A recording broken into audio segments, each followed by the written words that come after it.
Are you better off buying the 13-inch M3 iPad Air or the Samsung Galaxy Tab S10 Plus? When making this decision, the first thing that most people think about is the display, and we're already going to notice some major differences in both specs and the user experience. So the Tab S10 Plus has a 12.4-inch dynamic AMOLED 2X display with a resolution of 2800 by 1752, a 16 by 10 aspect ratio, 120 Hz adaptive refresh rate, and 266 pixels per inch. The iPad Air has a 13-inch liquid Retina display with a resolution of 2732 by 2048, an aspect ratio of 4:3, a 60 Hz refresh rate, and a pixel density of 264 pixels per inch. The OLED display on the Tab S10 Plus means that we have per pixel control of color and brightness, so we're getting incredible image quality in color, very dark blacks, and excellent contrast ratio. We're also getting smoother UI animations and scrolling because of the higher refresh rate. And while that's not a deal breaker for me, it is something that I notice every day because pretty much every phone that I use these days has at least 120 Hz display. Now, the faster refresh rate also comes into play when I'm gaming, where games like PUBG let me go up to 120 FPS on the Tab S10 Plus versus 60 on the iPad Air. And I'll get back to gaming later on in the video because you do have to make a pretty interesting choice there. Both displays are actually still quite reflective. The Tab S10 Plus is a little better there, but it's not a massive difference. Now, if you're using your tablet for watching movies or to watch YouTube videos or anything like that, the aspect ratio of 16 by 10 on the Tab S10 Plus is closer to the aspect ratio of the content that you're watching. But since both tablets are about the same length, you end up getting a similar sized image, but you are getting smaller black bars on the Tab S10 Plus, again, because it's closer to that aspect ratio. So for some people that's going to matter, for other people, they're not going to care about that. Now, in portrait mode, I prefer the 4:3 aspect ratio of the iPad Air because it's wider, so I can fit more content there, and I mostly notice that when I'm taking handwritten notes. Now, ultimately, both displays have very good image quality, but this is a clear win for the Galaxy Tab S10 Plus, so if that's your primary deciding factor, it's the better option. Now, in terms of portability, both tablets are very similar, with the iPad being wider and heavier because of the aspect ratio.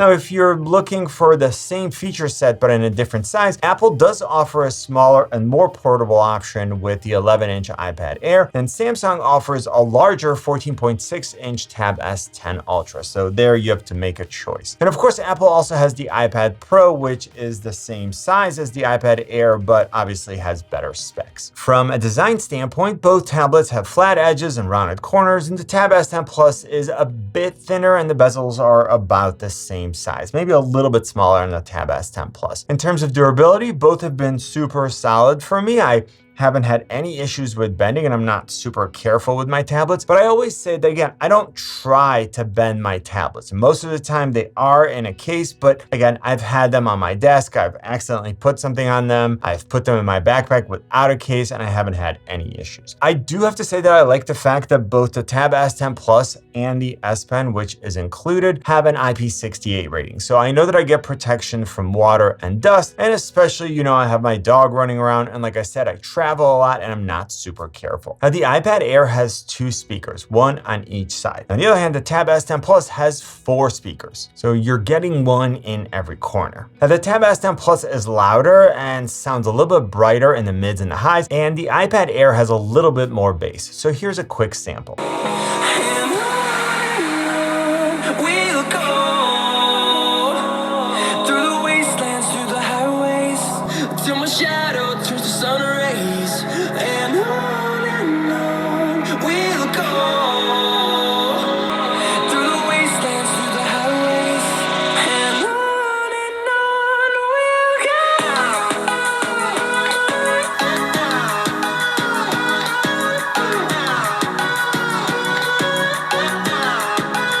Now, both tablets have USB-C ports for charging and connecting accessories, but I love the fact that the Tab S10 Plus has a micro SD card slot, so I can relatively inexpensively expand the internal storage. And that can save me a ton of money if I compare it to upgrading the internal storage on the iPad Air. And I'm able to use the micro SD card storage for files, for photos, for videos, and for most apps. Now, the iPad Air uses Touch ID for biometric authentication, and the fingerprint sensor is integrated into the power button. With the Tab S10 Plus, I get an awesome under-display fingerprint sensor and a face recognition option. Now, all three of those work great for me, but I prefer the placement of the under-display fingerprint sensor with the Tab S10 Plus because it's more organic to how I pick up and use a tablet. What I end up doing with the iPad Air is I program one finger from each hand, and that way, whether I'm holding it in portrait or landscape mode, it's easy for me to authenticate. Now, battery life is also something that I was super curious about, and so far it seems like the Tab S10 Plus is lasting longer for me. As always, exactly how much screen on time you're gonna get from your tablet depends on what apps you're gonna use, your screen brightness, whether you're using Bluetooth and Wi-Fi, those types of things. But I am working on a battery drain test, both of the Tab S10 lineup and the iPad lineup, and a comparison. So if that's something you're interested in, go ahead and subscribe so you're notified when it's released. Now, when it comes to charging, the Tab S10 Plus doesn't come with a charger. It only comes with a USB-C cable. And with the iPad Air, we are getting a one-port 20-watt charger and a USB-C cable. What I do like about the Tab S10 Plus is that it can accept up to 45-watt fast charging if you have a high-capacity charger available. Now, in both cases, we're able to expand the functionality by adding a keyboard case and a stylus, and there's some new accessories and some really important differences. So looking at keyboard options, the iPad Air is compatible with Apple's Magic Keyboard and some excellent third-party options. The Tab S10 Plus is compatible with two different versions of the book cover keyboard from Samsung, and of course you can always use an external Bluetooth keyboard with both of these tablets. Now, personally, I like the feel of the keys on the Magic Keyboard better than the ones on the Samsung keyboard. They have better bounce back, they're more comfortable to type on, and I find myself making less typos. The trackpad on the Magic Keyboard is also more responsive and more accurate, and you can click anywhere on it. And the Magic Keyboard also has a USB-C pass-through, so I can charge the iPad while still being able to connect accessories. The Tab S10 Plus keyboards offer two different designs to choose from. They also have a full row of function keys, and they do a better job at securing the S Pen so it doesn't fall off when I put it in my bag, which is something that happens to me with the Apple Pencil. So let's talk about the stylus option. The Tab S10 Plus comes with a free S Pen. It pairs wirelessly, it can be stored on the side or the back of the Tab S10 Plus, but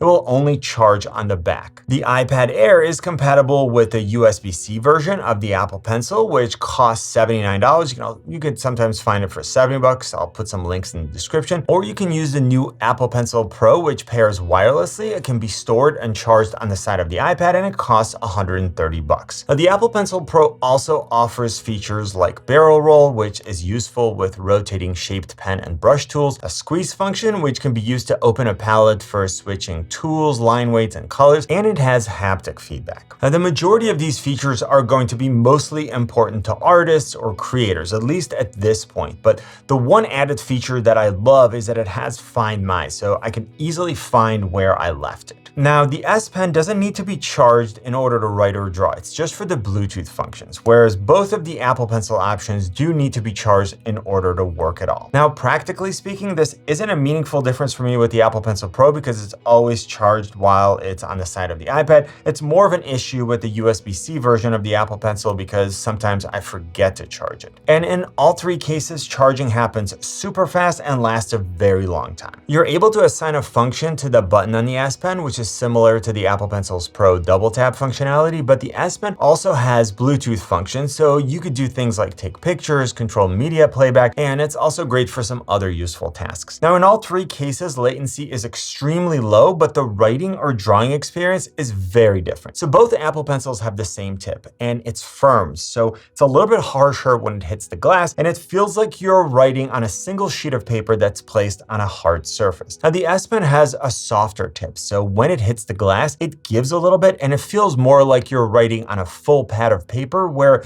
the pages compress as you press down. Now, one isn't objectively better than the other for every single use case, and it's going to come down to what feels better to you with your specific use case, but hopefully this description was helpful. Now, both tablets also have some useful multitasking capabilities. With the iPad Air, you can have two apps open side by side in split view. You can also have some slide over windows, and you can open some of the app in a center window. The Tab S10 Plus allows you to have three tiled apps open at the same time. You can resize each app to get the configuration that works best for you, and you can have additional apps open in pop-up windows. Now, you can use both tablets as a second display for your laptop or desktop, app, Apple calls this feature Sidecar and Samsung calls it Second Screen. And regardless of which one of these tablets you get, you should absolutely use that feature. I use it all the time when I travel. That way I have my laptop and I always have a second display. Now, an important advantage of the Tab S10 Plus is that you can boot it in DeX mode, which gives you a desktop-like user interface with a taskbar, desktop icons, floating windows. You can even pair a keyboard, mouse, and an external monitor for an extremely powerful dual display setup. Apple does have Stage Manager for the iPad Air, which means that you can connect it to an external display without having black bars on the left and the right. You can also extend your desktop to the external display and move apps and windows to it for a true dual display setup. And it's great that Apple continues to expand the capabilities of the iPad. I love how fluid and seamless multitasking is, and at the same time, the Tab S10 Plus is more versatile with 3 tiled apps, and it also has DeX, so it's still the more capable multitasking option. And I'm curious to see what Apple does with the next iPadOS update. Now, looking at the camera systems, both tablets have a 12 megapixel front-facing camera, and they're located on the long edge of the tablet, so you're always properly framed. The iPad Air can record it up to 1080p 60, the Tab S10 Plus can go up to 4K 30, and here's a quick sample. Here's a camera and microphone test of the 13-inch M3 iPad Air